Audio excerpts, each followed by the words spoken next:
Oke, karena kemarin kehujanan di Jakabaring, jadi kita pindah di kediaman Kak Wanto. Masih mengenakan pakaian Asia Live. Wah, malam ya sudah. Iya, udah malam ini. Habis syuting sebuah serial ya Kak ya. Itu namanya judulnya Kampung Siluman.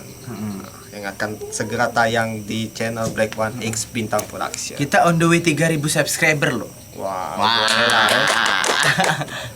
Jadi bagi kalian kalau yang menyukai video ini, like. Kalau tidak suka ya sudah usah. Bukan kau ini siapa? Beli rambut baru. Yo, potong rambut. Iya. Jadi cak mana? Kemarin sudah bahas keresahan yang pertama tentang pos Indonesia. Dan selanjutnya kita akan membahas salah satu tokoh yang kontroversial. Toko apa? Toko beras? Bukan. Tokoh yang disebut ini nih seseorang baru balik dari Saudi Arabia. Yang berinisial HRS. Karena pas dia nak balik itu tuh pendukung-pendukungnya berbondong-bondong untuk datang ke bandara. Yo raminian aku. Yo raminian. Kan kita ini kan lagi pandemi Covid ya. Nah, kita kan pandemi Covid untuk berkumpul tidak boleh. Sedangkan untuk pengagum dia ribuan bondong-bondong ke bandara. Sedangkan kalau misalnya 500 kita sudah dilarang itu ngadu ke acara 500 wong, harus di bawah 500 kalau sekarang. Bandaranya itu harus terpaksa ngedelay penerbangannya, tertunda gara-gara rami. Sesudah rami itu fasilitas yang ada di bandara itu rusak. Berarti gara-gara keramaian itu merusak fasilitas. Iya, saking raminya masa tuh masuk ke bandara tuh sampai tidak bisa terkendali lagi. Itu Sampai barang-barang di sana tuh rusak Iya, sampai barang-barang itu rusak. Terus dalam peraturan Covid ya kayak pas lagi Covid ini, kalau kita bepergian dari negara ke negara lain atau balik ke Indonesia, kita harus mengisolasi diri 14 hari. Jadi harus jangan ketemu wong dulu. Iya, harus berdiam diri dulu di kediaman selama 14 hari. Berdiam diri dulu selama 14 hari di Kertapati. Dan harus di Kertapatinya. Jadi kalau misalnya dia di Jakarta, di mana-mana ya di kediaman dia lah intinya. Iya. Nah, tapi kalau dia di Kertapati. Iya, di Kertapati. Iya. Kawan kakak tuh kan namanya Nyai Beda tuh kan pasti di Kertapati dia. Jadi si HRS ini apakah dia mengisolasi diri atau tidak? Tidak. Dia malah balik kan dari bandara, bukannya mengisolasi tapi dia memberikan khotbah kepada pendukung-pendukungnya. Ada aku terdengar dia ngomong apa dia tuh revolusi akhlak gitu. Maksudnya tuh mengubah sifat kepribadian wong gitu. Yang buruk itu menjadi lebih baik. Jadi dia ingin mengubah wong yang buruk menjadi lebih baik. Iya, tapi permasalahannya di sini jangan nak nyuruh akhlak wong itu tuh baik, sedangkan dia baik ceramah ngato ke Nikita Mirzani lonte. Ada lonte hina Habib. Apa pantas seorang Habib, seorang imam besar itu ngomong kata-kata yang tidak senonoh di sidang dakwah? Di dakwah, taruh di tempat dia dakwah. Iya, seharusnya kalau menurut aku itu tidak ada sopan Iyalah itu. Sangat-sangat buruk itu. Di mana pokoknya di Pulau Jawa ada pengikut dari HRS ini buat baliho gambar HRS di mana diturun ke oleh Pol PP, tiba-tiba dinaik lagi. Tiba-tiba tentara nian turun ke nyata. Takut tuh. Karena dia kata izin. Nah, tempat dan juga tidak kata izin. Iya, itulah. Sementara kita kalau nak bikin baliho kita nak harus bayar. Iya. Mogolah dia nak presiden, mogolah dia nak aparat pemerintah, mogolah dia Habib. Dia kalau misalnya dibikin baliho dia harus izin dan berbayar. Dulu tuh aku memang kesel nian dengan kelompok dia yang namanya EPI kan. Dulu tuh ada kasus, ada wong bikin status di Facebook. Nulis ke di situ tuh kata-kata cak menyindir itu FPI, kepanjangan dari Front Pengangguran Islam. Nah, katanya yang menulis ke status itu tuh dipersekusi. Jadi maksudnya tuh dia di rumah tuh didatangi oleh kelompok-kelompok FPI, memaksa dia untuk meminta maaf. Cium tangan tuh cium tangan itu. Besok lu teman-teman lu ya yang sama etnis kayak lu juga, lu nasihatin, lu bilangin, lu inbox. Kalau bisa jangan deh bro, ini udah kejadian di gua. Lu jelasin, lu nasihatin temen lu. Supaya nggak nasibnya sama kayak lu. Lu masih mending nggak diapa-apain, jadi colek. Di Jakarta Barat udah kagak berbentuk mukanya. Di selatan. Karena kenapa? Kalau FPI begini, kita pakai prosedural, kita nahan. Cuman kadang-kadang masyarakat yang nggak bisa nahan. Karena kenapa? Habib Rizik itu bukan punya FPI, punya umat. Punya umat Islam, bukan punya FPI. FPI cuma wadah doang, organisasi. Cuman yang cinta sama beliau itu jutaan orang di Indonesia. Kayaknya nggak ngerti ini diomongin. Gue yakin nggak ngerti. Nggak ngerti. Lu ngerti nggak? Ngerti nggak? Coba ulangin. Habib Rizik itu kan ketua di umumnya FPI yang punya umat yang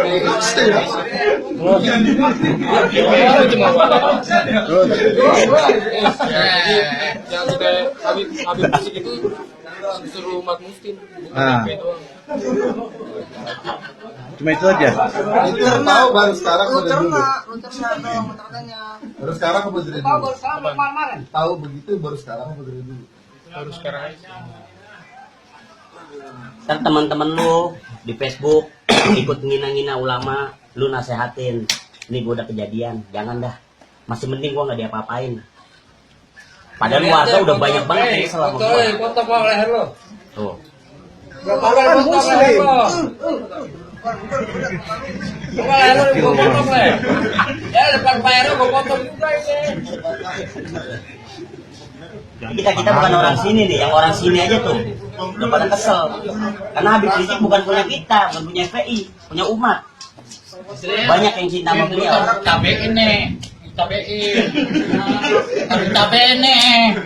Sekarang bego. Dia ngomong.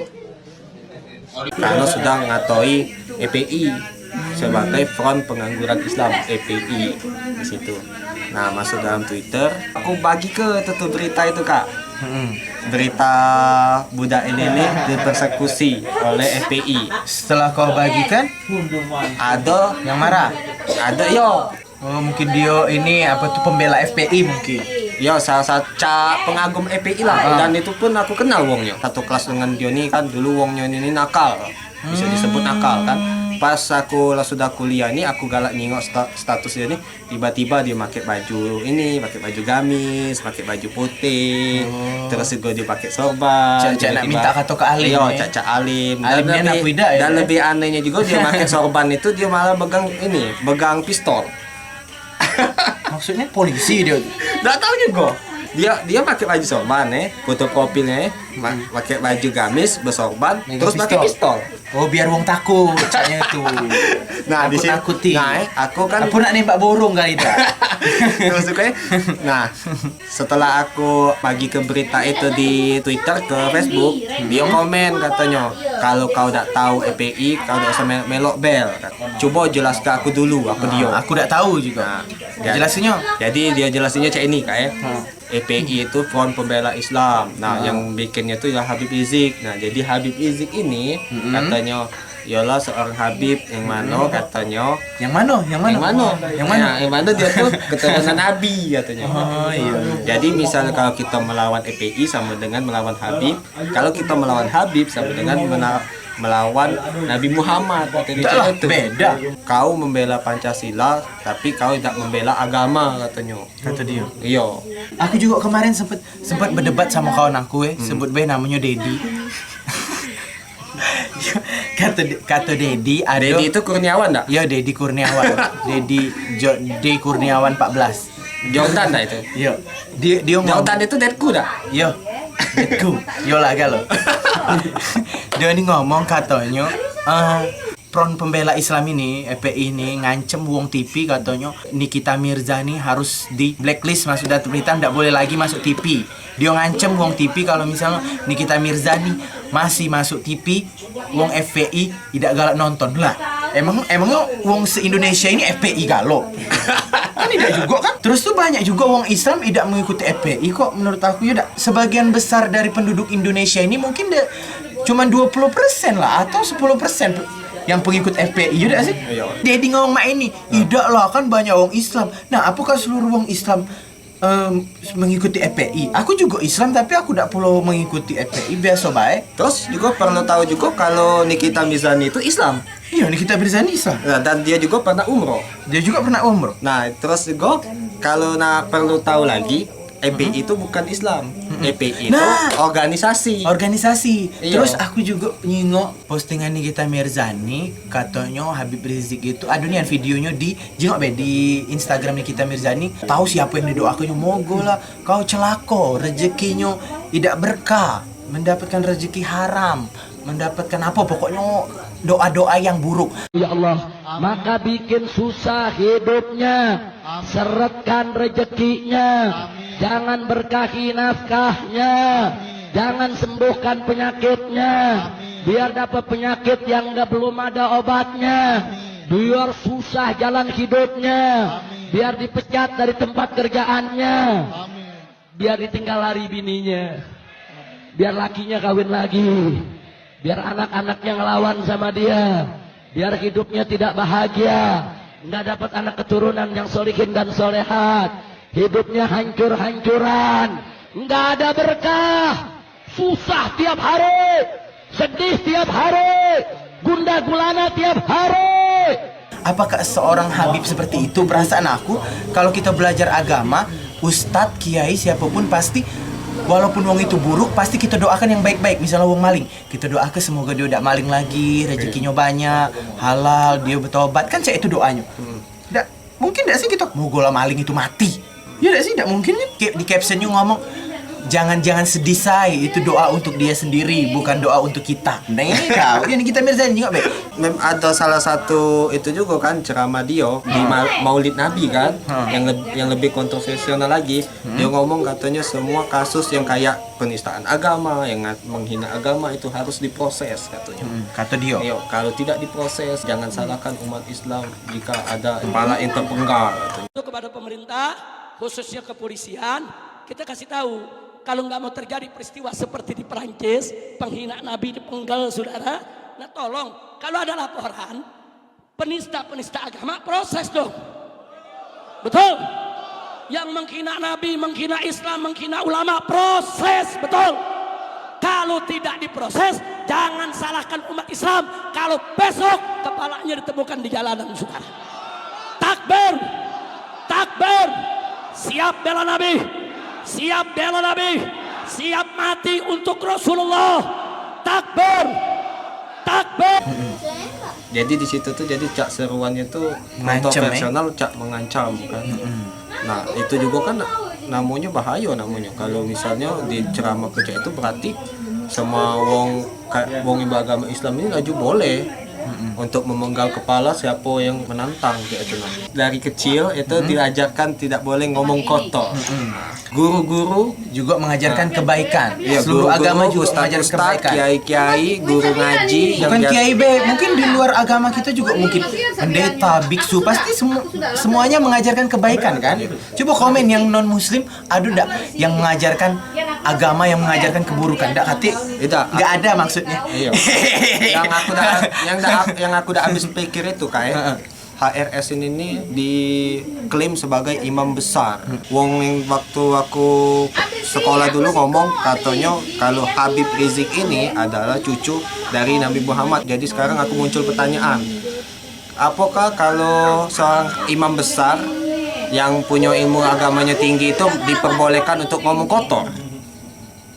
Jadi kita tidak boleh ngomong kotor karena kita bukan imam besar. Kita ngomong lonte kan, tidak boleh oleh orang tua kan katanya itu ngomong kotor. Imam besar ngomong lonte, berarti kata-kata kotor itu tuh memang dibikin untuk imam besar berarti, bukan untuk wong-wong kecil yang beragama pendek kayak kita berarti. Wong-wong yang awam yang tahu agama. Terus juga yang aku udah habis pikir juga, ngapo dia ini sudah banyak kesalahan masih galak dibela. Si Habib Riziknya ini masuk kasus pornografi juga. Oh iya, aku pernah dengar juga sih, tapi aku tidak terlalu mengikuti. Dia tidak perlu memperhatikan. Dia kasus pornografinya sama siapa? Sama cewek yang bernama Firza. Chat mesum itu tuh yolah di screenshot uang kali ya. Yo, dia tuh kemarin itu tuh si Firza ini diperiksa oleh polisian kan karena dia ini kasus korupsi kayak itu loh. Jadi diperiksa HP-nya. Taunya tidak sengaja ketemu chat itu. Dan tak sengaja juga bocor. Berarti ada yang membocorkan. Iya, yang dari dalam itu ada yang membocor ke chat itu, isi chat itu. Karena itulah dia pergi ke Arab, tidak balik-balik 3 tahun, baru sekarang balik. Oh, mungkin malu.